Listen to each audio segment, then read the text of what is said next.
Gracias y paz, iglesia. Dios les bendiga. Feliz día del Señor. Bueno, saben que hoy tenemos un tema, es como una predicación expositiva biográfica. Les he anunciado de mi deseo de hablarles de dos personajes, Lucas y Marcos. Sin embargo, a Marcos ya lo vimos alguna vez, hace algunos años. Estudiamos su vida. Y tengo pues acá preparado todo lo que concierne a Marcos. Sin embargo, encontré muchas cosas sobre Lucas. Entonces, vamos a ver si el Señor me da oportunidad de abarcar ambos. Haré lo que pueda, pero tampoco quiero desaprovechar todo lo que pudiésemos extraer del personaje como tal de Lucas. Bien, titulamos esta enseñanza entonces el testimonio de Lucas, el médico evangelista.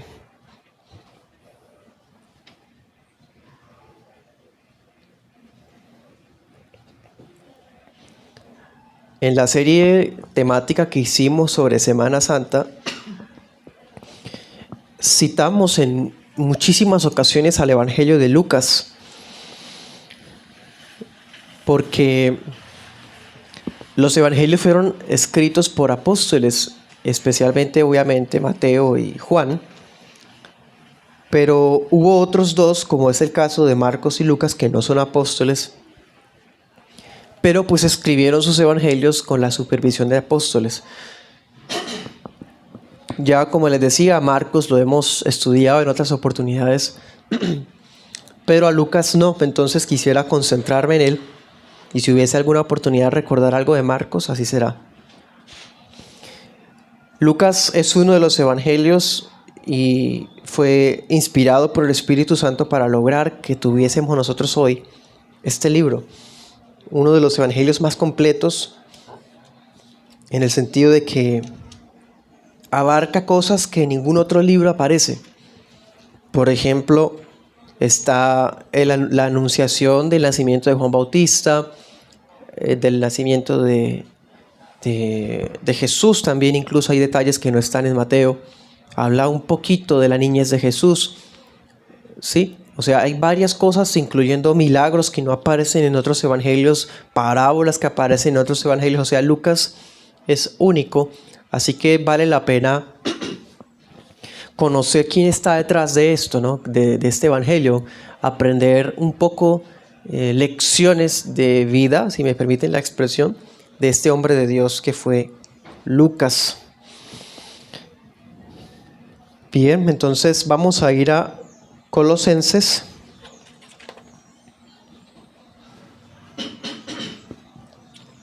Capítulo 4.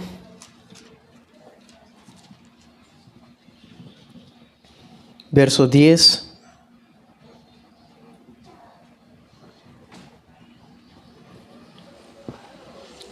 Y si nos da el Señor oportunidad, aquí también esto sirve para hablar de Marcos. Casualmente Marcos está aquí también.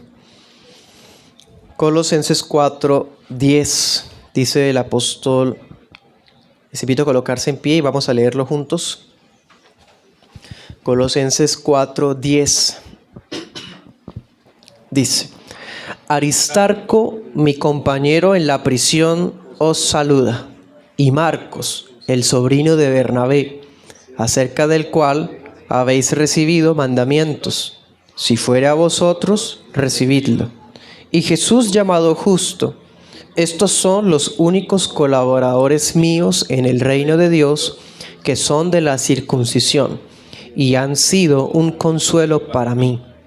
Os saluda Epafras, quien es uno de vosotros, siervo de Cristo, siempre esforzándose por vosotros en oraciones, para que estéis firmes, perfectos y completos en toda la voluntad de Dios.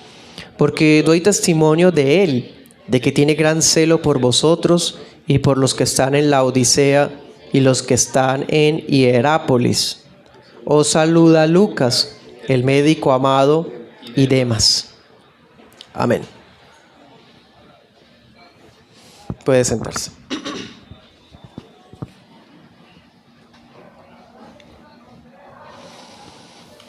Bueno, Lucas es un nombre griego. No se sabe con certeza su significado porque Lucas es como una abreviatura y no se está seguro abreviatura de qué, de cuál nombre. Puede ser Luquilios, Lucianus, Lucanos. No se sabe a qué nombre corresponde esa abreviatura de Lucas. Si, de todas formas, hay un detalle interesante que quiero compartirles. Es probable que sea abreviatura de Lucanos, un nombre común de ese entonces. Si es así, entonces es probable que Lucas haya sido un esclavo que fue libertado. Recuerden que los esclavos podían comprar su libertad o alguien podría comprarla de ellos. En el Imperio Romano era más usual lo segundo. ¿Por qué ese nombre Lucanos con la abreviatura, como aparece Loukas, pues es una contracción típica de esclavos? O sea, los esclavos acostumbraban a hacer ese tipo de abreviaturas. Pero eso queda como una teoría, ¿no? Es una posibilidad. Esa posibilidad, esa teoría toma un poco más de respaldo porque resulta que la medicina, la mayoría de médicos eran esclavos. Entonces eso como que le da más fuerza a esa teoría. La forma como él escribe el Evangelio de Lucas y sobre todo cuando está escribiendo el libro de Hechos, porque Lucas escribió Lucas y Hechos de los Apóstoles. Él es muy detallista en hablar de las rutas. Es algo muy particular que tiene el libro de Hechos, sobre todo cuando habla de las rutas marítimas. Usted mira, por ejemplo, al final de Hechos, cuando van en el barco con Pablo, dice, y nosotros embarcamos en tal lugar, vimos un barco que se llamaba tal, y llegamos al puerto tal. O sea, él da el detalle hasta que el viento iba soplando de tal forma, y vimos las estrellas. O sea, da detalles que era típico de los médicos que trabajaban en barcos. Entonces, eso le da más fuerza a esa teoría, ¿sí? Pero pues de todas formas queda ahí en la posibilidad. Un detalle también muy, muy especial que podemos ver es que Lucas es el único autor de la Biblia que no es judío. Muy interesante, porque a través de la cruz de Jesús, esa pared de división que había entre Israel y los gentiles fue rota. Así que el hecho de que haya sido usado un autor gentil inspirado por el Espíritu, eso es un significado muy valioso para nosotros como gentiles que fuimos añadidos. Es como si dijéramos, uno de nosotros también escribió parte de la revelación. Y bueno, y no solo parte, o sea, gran parte de la revelación. Ahorita que leímos Colosenses 4, confirma esto que estoy diciendo, que Lucas es gentil. Porque recuerde, mire lo que decía Lucas 4:10. Aquí el apóstol está hablando de algunas personas que están con él mientras escribe la epístola de Colosenses. Y él hace una distinción étnica entre sus colaboradores. Y eso lo hace no pues para hacer una especie de discriminación, sino para mostrarles que en su equipo de trabajo habían gente de la circuncisión, o sea, judíos, que eran para él un consuelo en el corazón. Y usted lo leyó, ahí quiénes están, quiénes son judíos: Aristarco, Marcos y un tal Jesús Justo. Sí, ellos eran colaboradores bastante fieles con el apóstol aquí en ese momento. Colosenses Pablo lo escribe en la cárcel en Roma, y ahí están estos judíos con él. Y luego de hablar de los judíos, menciona a otros tres: Epafras, Lucas y Demas. Curiosamente, los tres nombres son griegos. Después de haber hablado de los judíos, queda a entender que pues no son judíos los siguientes. O sea, Lucas no es judío, ¿sí? Era un colaborador del apóstol, un colaborador que era gentil, ¿sí? Hay algunas tradiciones, de hecho en alguna oportunidad yo les compartía que se pensaba que el amigo de Cleofas, ¿se acuerdan cuando iban los dos del camino de Maús? Que había uno Cleofas y el otro era un anónimo. Se pensaba que ese anónimo es Lucas, ¿sí? Pero si es cierto que Lucas es un gentil, ese anónimo no puede ser Lucas. porque esos dos eran dos judíos que iban caminando, que habían conocido al Señor, que habían presenciado todo lo que ocurrió. Entonces es imposible. Lucas no pudo haber sido ese compañero de Cleofas que iba en el camino de Emaús. Hay otra tradición que dice que Lucas pudo haber sido parte de los 70, que Jesús envió después de los 12. Tampoco puede ser, porque leamos Lucas 1. No solamente está el detalle de los gentiles. Jesús en su ministerio sobre todo estuvo rodeado de judíos. Eran muy pocos los gentiles y Lucas no fue uno de ellos. Y aquí lo podemos comprobar. Lucas 1, leamos Lucas 1:2, dice: como nos lo transmitieron los que desde el principio lo vieron con sus ojos y fueron ministros de la palabra, me ha parecido también a mí, después de haber investigado todas las cosas desde el principio con diligencia, escribírtelas por orden, oh excelentísimo Teófilo. ¿Sí? O sea, aquí Lucas está diciendo que todo lo que él está escribiendo, él no lo vio. Él no fue testigo directo, él no fue parte de los que presenciaron todo lo que le está escribiendo. Otros se los transmitieron. Entonces Lucas no conoció al Señor Jesús. Bien, entonces esa idea de que haya sido esclavo o no, bueno, tiene sus puntos a favor, pero lo que sí podemos confirmar con mayor certeza es que era gentil, no era un israelita. ¿Sí? Algunos, si quieren, anoten los textos, Hechos 13:1 y Romanos 16:21, ahí aparece un tal Lucio. Algunos han pensado que Lucas es ese mismo Lucio, pero volvemos a lo mismo, no puede ser, porque ese Lucio es un judío. Es judío, de acuerdo al contexto como lo describe, y ya vemos que Lucas es gentil, entonces no puede ser él. Así que Lucas es entonces, hermanos, un discípulo de la segunda generación de cristianos. También sabemos que no es israelita porque la forma de escribir es muy particular. Si fuera israelita, habrían expresiones arameas, habría uso de la Tanaj, pero no.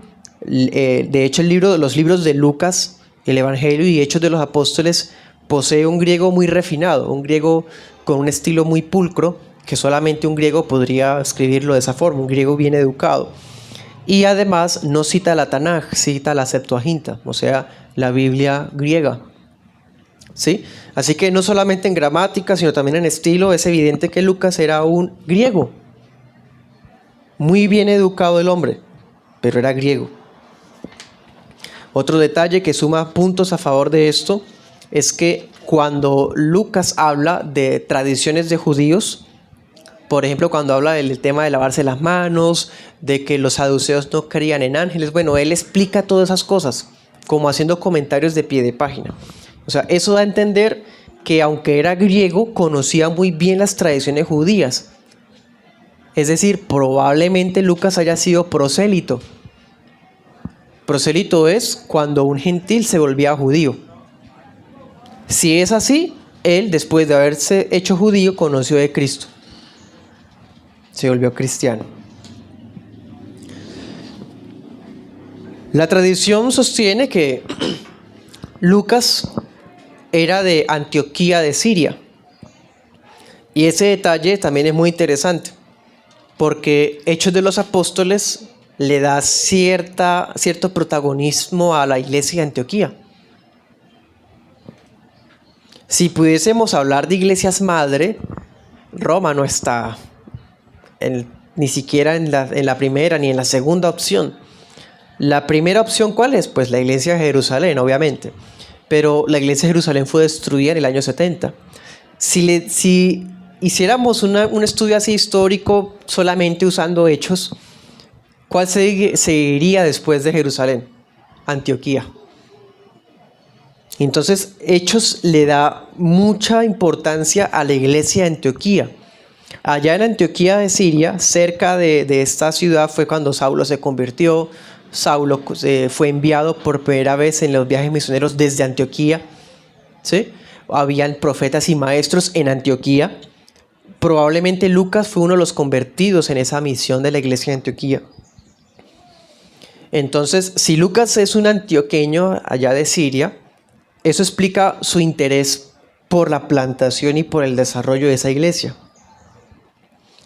Ahora, uno puede pensar, como me pasó a mí cuando recién elaboraba la enseñanza, que de Lucas solo hay menciones muy específicas, por ejemplo la que vimos ahorita en Colosenses.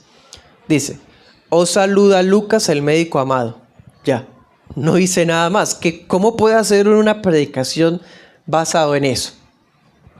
Bueno, hay más detalles que podríamos extraer, hermanos. Más, mira Lucas en Hechos 16. Partiendo de que hay una tradición unánime de siglos con evidencias así de tipo oral y también de los padres de la iglesia, que Lucas es el autor tanto del Evangelio como de Hechos, entonces quiere decir que hay posibilidades de que Lucas se incluya en el relato de Hechos. Vamos a encontrarlo. Hechos 16, leamos el 9, 16, 9. Aquí el apóstol Pablo está en Troas, una ciudad en Europa, y dice, de noche le fue mostrado a Pablo una visión.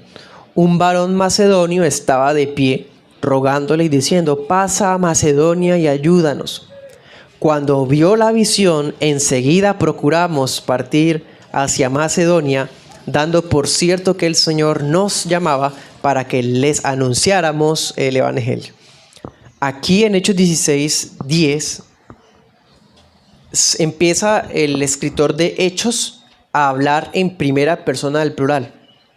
Todo el tiempo ha estado contando la historia, ha estado relatando los sucesos detrás de las primeras iglesias, las primeras misiones, lo que el Espíritu Santo hace a través de los apóstoles, y de repente empieza el autor a hablar de sí mismo también, a incluirse, a ver como un cambio en el estilo.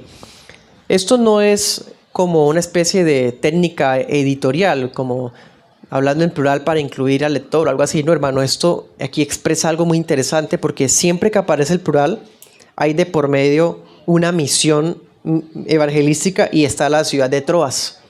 Ahorita lo vamos a ver. Entonces, esto significa que la primera vez que vemos a Lucas está aquí con el apóstol Pablo, se reúne con él y con otros misioneros para llevar el evangelio a Macedonia desde Troas. ¿Sí? Este momento es el segundo viaje misionero del apóstol Pablo. ¿Sí? Comentaba un padre de la iglesia del siglo II, Ireneo, decía que Pablo y Lucas eran inseparables. Y pues vamos a ver que tiene mucha razón en varios aspectos. Mire el 11, 16, 11. Zarpando pues de Troas vinimos directamente, ¿sí? Luego lea el 12. Y de allí a Filipos, estuvimos en esa ciudad algunos días, ¿sí? Él está contando la experiencia, ya no solamente como un relator neutral, sino ya como alguien que estuvo ahí en los hechos. Entonces, Lucas empezó a acompañar a Pablo desde el segundo viaje misionero, arrancando desde Troas y Macedonia. ¿Qué ciudades incluye Macedonia? Macedonia era una provincia, era como lo que nosotros llamamos una región o un departamento. Dentro de Macedonia hay varias ciudades muy conocidas. Tesalónica, pero hay una más importante, Filipos. Pues bien, dice del versículo 12, de allí a Filipos, que es la ciudad principal, ¿sí? O sea, Filipos era como la capital de Macedonia. Ahí estaba Lucas acompañando al apóstol Pablo. Lucas entonces fue testigo de muchas cosas que ocurrieron en Filipos. ¿Qué ocurrió en Filipos? La conversión de Lidia, la fundación de la iglesia de los filipenses. Lucas estaba ahí presenciando todo esto. Leamos del 12 al 15, dice, de allí a Filipos, que es la ciudad principal de aquella parte de Macedonia y una colonia. Estuvimos en esa ciudad algunos días. Un día de reposo salimos fuera de la ciudad junto al río, sí, como lo cuenta, ¿no? Como un diario, donde solía hacerse oración. Y sentándonos hablamos a las mujeres que se habían reunido. Entonces una mujer llamada Lidia, que vendía púrpura de la ciudad de Tiatira, temerosa de Dios, estaba oyendo, y el Señor abrió su corazón para que estuviera atenta a lo que Pablo decía. Y cuando fue bautizada y los de su casa nos rogó, diciendo: si habéis juzgado que yo sea fiel al Señor, entrad en mi casa y hospedaos en ella. Y nos obligó a quedarnos. ¿Sí? Bonito como lo expresa. Bueno, Lidia, esa mujer, sería una persona bien acomodada allá en Filipos, y en la casa de ella fue donde comenzó la iglesia de los filipenses. Pues bien, hermanos, allá mismo está el apóstol Pablo con varios siervos de Dios, entre los cuales está Lucas. ¿Sí? Allá en Filipos ocurrieron varias experiencias. Por ejemplo, mire el 17.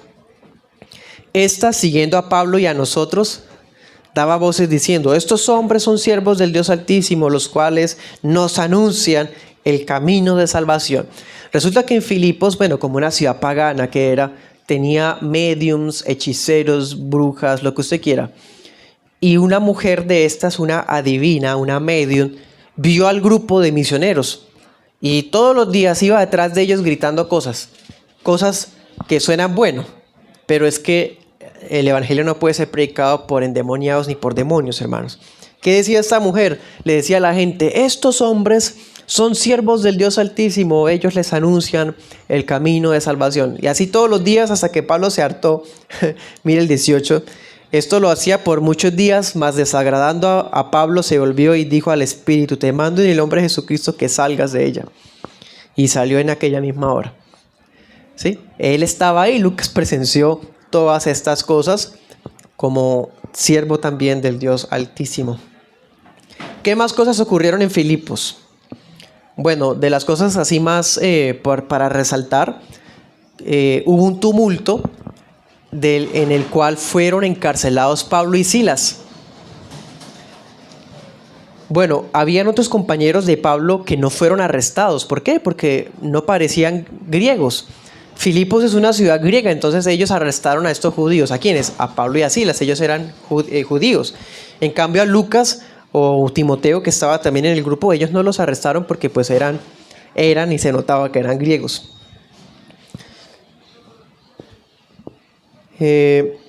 Miren el versículo 40.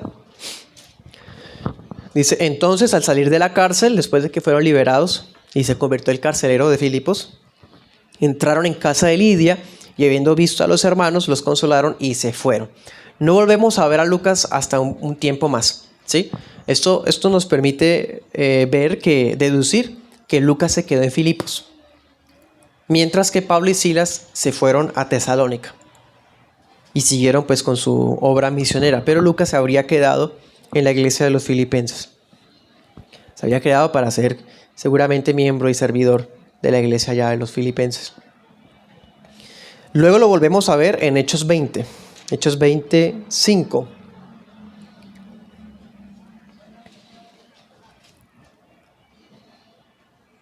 Y dése cuenta de lo que les decía ahorita.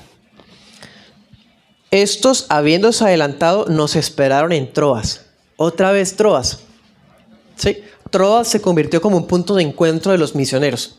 Bueno, a esa ciudad volvió a ir Lucas para encontrarse con, dice en el versículo anterior, con Aristarco, Segundo, Gallo, Timoteo, Tíquico, Trófimo, Pablo. Mejor dicho, eso habrá sido espectacular haber participado de esas misiones y unirse a este equipo de siervos de Dios para la obra del ministerio. Bueno, en este equipo también está Lucas. Después de unos 2 años aproximadamente, o quizás un poco más de tiempo, vuelven a encontrarse acá. Aquí ya pues arranca el tercer viaje misionero del apóstol Pablo. Entonces Lucas se incluye en esta misión y él puede dar fe de los sucesos que ocurren de aquí en adelante. Por ejemplo, en Hechos 29, ahí mismo dice: un joven llamado Eutico, que estaba sentado en la ventana, fue cayendo en un sueño profundo mientras Pablo disertaba largamente, hasta que, vencido del sueño, del tercer piso se cayó abajo y fue levantado muerto. Lucas vio eso. Lucas iba con el grupo de predicadores y misioneros, ¿sí? Lucas fue el médico que confirmó el deceso de Eutico cuando se cayó de la ventana. Y en el versículo 12, Lucas también testificó que el hombre fue entregado, resucitado por el milagro que hizo Pablo en este muchacho. Eso ocurrió en la ciudad en Troas. En Troas ocurrió eso, Tico era de Troas. Bueno, siguió adelante con el apóstol Pablo. Miren el versículo 13. Dice: y nosotros, adelantándonos a subir al barco, navegamos a Asón para recoger allí a Pablo, pues así lo había determinado, queriendo él ir por tierra. Sí, Lucas se fue en barco con otros hermanos, con los misioneros, y Pablo habría seguido por tierra con el propósito de encontrarse con algunos conocidos, seguramente. Aquí él narra esos detalles, miren, son detalles muy definitivamente como un diario personal. Y aquí vemos que Pablo va de camino a Jerusalén. Entonces Lucas acompaña a Pablo en su viaje a Jerusalén. Versículo 17. Lucas presenció la despedida de Pablo con los efesios. Esa despedida fue en Mileto, cuando les dijo: no me volverán a ver, los encomiendo a Dios y a su palabra, tengan cuidado que entre ustedes van a salir lobos rapaces, que tengan cuidado ustedes mismos, que ustedes fueron obispos puestos por el Espíritu Santo. Bueno, todo eso Lucas estaba presenciándolo personalmente, valga la redundancia. Y así vemos hasta Hechos 21:4. Dice: nos quedamos allí 7 días, habiendo hallado a los discípulos, quienes decían a Pablo por el Espíritu que no subiera a Jerusalén. Lucas también presenció esto. Resulta que Pablo se encontró con varias iglesias de camino a Jerusalén. Se encontró con las iglesias de Tiro, la iglesia de Ptolemaida, la iglesia de Cesarea. Lucas estuvo presente. En el versículo 21:12, hay un profeta que se llama Agabo. ¿Se acuerdan? Que toma unos vestidos y se ata y dice: así será atado el dueño de esta ropa, o sea, Pablo. Eso está en el versículo 21:12. Y Lucas se une a los hermanos y le dice a Pablo: por favor, no vayas a Jerusalén. Sí, bueno, Lucas estaba ahí. Luego Lucas 21:17. Lucas presencia el encuentro que Pablo tiene con Santiago, con los demás pastores de la iglesia de Jerusalén, y así sucesivamente hasta cuando fue encarcelado en Hechos 22. O sea, Lucas fue parte de todos estos sucesos, hermano. Todo esto que nos narra en estos capítulos es parte también de su experiencia personal. Ya no es algo que él está investigando con fuentes ajenas, no, él mismo estuvo presente. Como se dan cuenta, Lucas siempre está cerca de Pablo. Ese detalle me llamó mucho la atención, porque uno puede decir, bueno, el Evangelio de Lucas fue escrito bajo la supervisión del apóstol Pablo, o sea, tuvo como ese sello apostólico también. Pero uno no es capaz a veces de mirar más allá. Y mire todo lo que hay detrás. Es un hombre que de verdad ha estado con él hasta momentos difíciles. Cuando se provocó el tumulto de Jerusalén, arrestaron al apóstol Pablo y lo tuvieron en una cárcel en Cesarea por unos 2 años. Pues bueno, durante ese tiempo, Lucas estaría recopilando la información de su evangelio, pero no descuidaba visitar a Pablo. Visitaba a Pablo muy seguido. Mire Hechos 24:27.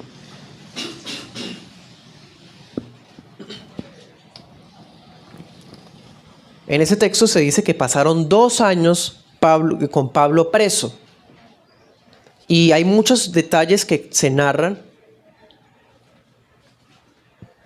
que implican que Lucas tuvo que haber visitado muy constantemente a Pablo para poder saberlas, ¿no? Las entrevistas con los gobernadores, todas las tramas que hacían los judíos para matar a Pablo. Bueno, todo eso Lucas fue testigo de esas cosas. Han pasado 2 años, Lucas lo estaba visitando y resulta que el proceso está muy quieto. Parece que los políticos quieren un soborno de Pablo y Pablo no va a sobornarlos. Entonces Pablo, al ver que el caso no se mueve de ninguna forma, él apela al César, ¿se acuerdan? Hechos 28:1 en adelante. Perdón, 27:1 en adelante. Pablo apela al César para que, bueno, entonces el proceso lo dirima el emperador. Pues bien, cuando fue enviado allá a Roma, donde estaba el emperador, Lucas iba en el barco que lo llevaba a Roma preso. Hechos 27:1 dice: mas cuando se decidió que habíamos de navegar para Italia, entregaron a Pablo y algunos otros presos a un centurión llamado Julio, de la compañía Augusta. Así que embarcándonos en una nave, ¿sí?, empieza a contar otra vez sus detalles de marinero.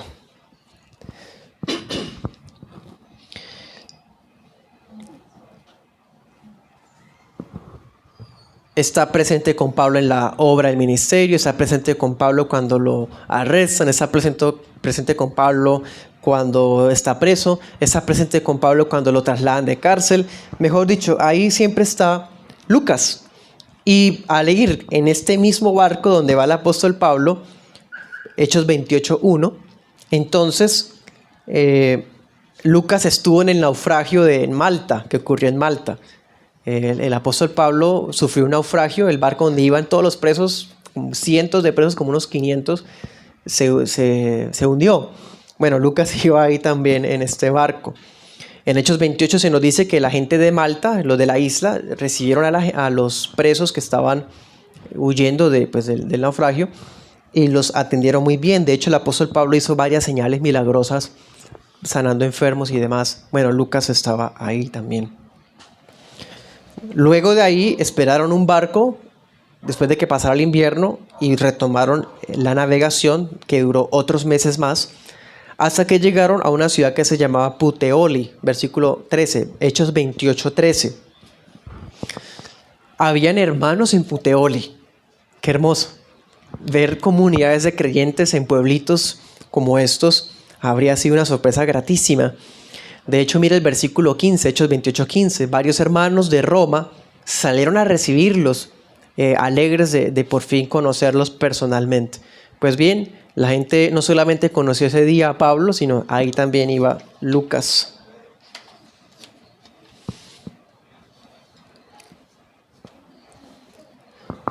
Ahora leamos Filemón 24.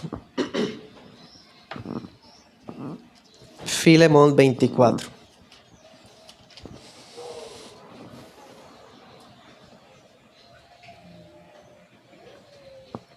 Ahorita que leímos Colosenses, recuerden, en Colosenses lo escribe Pablo estando en la cárcel en Roma. Y se acuerdan que él dijo: los saluda Lucas, el médico amado. O sea, Lucas está con Pablo en la cárcel de Roma. No como un preso, sino como un colaborador. Y míralo en Filemón 24, dice: Marcos, Aristarco, Demas y Lucas, mis colaboradores. O sea, él también está ahí. Claro, porque Efesios, Colosenses y Filemón fueron cartas escritas por Pablo desde la cárcel de Roma. O sea, Lucas fue testigo de la redacción inspirada por el Espíritu Santo de esas cartas. Hasta Pablo lo menciona en estas epístolas. Y la última vez que vemos a Lucas en la Biblia es en 2 Timoteo 4:11. Usted sabe, 2 Timoteo fue la última carta de Pablo cuando ya lo iban a ejecutar. Resulta que la primera vez que Pablo fue preso y llevado a Roma, cuando escribió Efesios, Colosenses y Filemón, después de un tiempo Pablo fue libre y él retomó y comenzó el cuarto viaje misionero. Sin embargo, a él lo volvieron a encarcelar. Y en ese segundo apresamiento, ahí sí ya lo sentenciaron a muerte con el emperador Nerón. Entonces, 2 Timoteo lo escribe cuando él ya está en Roma, la segunda vez que está en la cárcel. 2 Timoteo 4, leamos para que entendamos lo que está ocurriendo. 6. 2 Timoteo 4:6 dice: yo ya estoy para ser derramado en libación, y el tiempo de mi partida está cercano. He peleado la buena batalla, he acabado la carrera. Mire qué palabras, ¿no? He guardado la fe. Versículo 9 le dice Pablo a Timoteo: procura venir pronto a mí, porque Demas me ha desamparado amando este siglo y se ha ido a Tesalónica. Demas, un colaborador fiel, lo vimos en Colosenses y Filemón, el hombre apostata. O sea, está con la zozobra de que va a ser asesinado pronto, ejecutado por el emperador, y un colaborador tan fiel como fue Demas, apostata. Luego dice: Crescente se fue a Galacia. Tito, otro compañero de Pablo, se fue a Dalmacia. Mire el 11: solo Lucas está conmigo. Toma a Marcos, a propósito, toma a Marcos y tráelo contigo, porque me es útil para el ministerio. ¿Sí? Miren todo eso, porque, hermanos, nosotros leemos las cartas, las epístolas y aprendemos doctrina preciosa para nuestras vidas, fundamental, pero olvidamos que detrás de todo esto hay hombres comunes y corrientes que vivieron experiencias también reales, ¿sí? Y esos son detalles que embellecen estas historias, hermanos. Lamentablemente, a veces se lee la Biblia tan superficialmente que uno ve estos nombres, los saludos, y uno los pasa por alto porque no les da importancia, pero mire todo lo que hay detrás de esto. Hay hombres de Dios dándolo todo por el Evangelio, algunos fallando, otros alejándose de Cristo y otros mostrando esa valentía hasta el final. ¿Sí?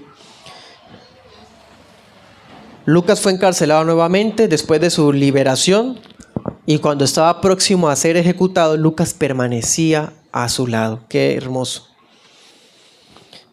Mire 2 Corintios 8:18. Hay una tradición que dice, esto también lo afirma un padre que se llamaba Jerónimo, se dice que el hombre del que Pablo dio testimonio en 2 Corintios 8:18 es Lucas.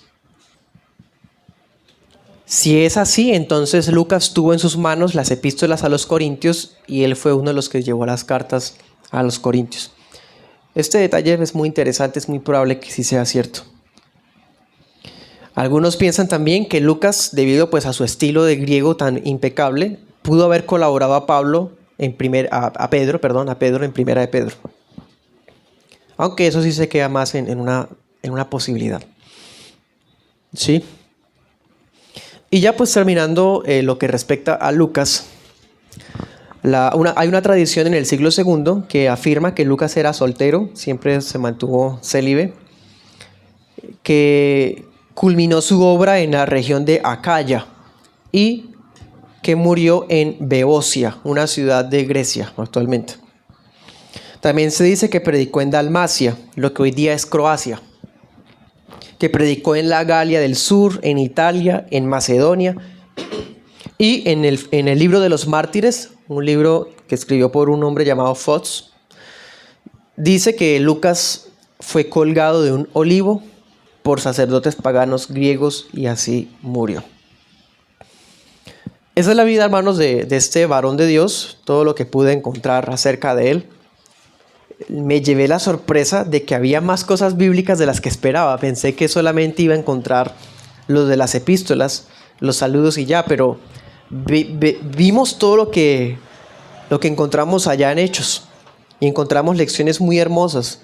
Básicamente les podría dar dos aplicaciones acerca de este varón de Dios, de Lucas. Bueno, Lucas, como buen tratadista que fue el autor más prolífico del Nuevo Testamento. Y pensémoslo así. Imagínese el Evangelio de Lucas, imagínese Hechos de los Apóstoles, ahora mézclelos y compárelo con todas las epístolas del apóstol Pablo. Y aún así todo lo que escribe Lucas es más que lo que escribió Pablo. O sea, Lucas escribió gran parte del Nuevo Testamento, hermano.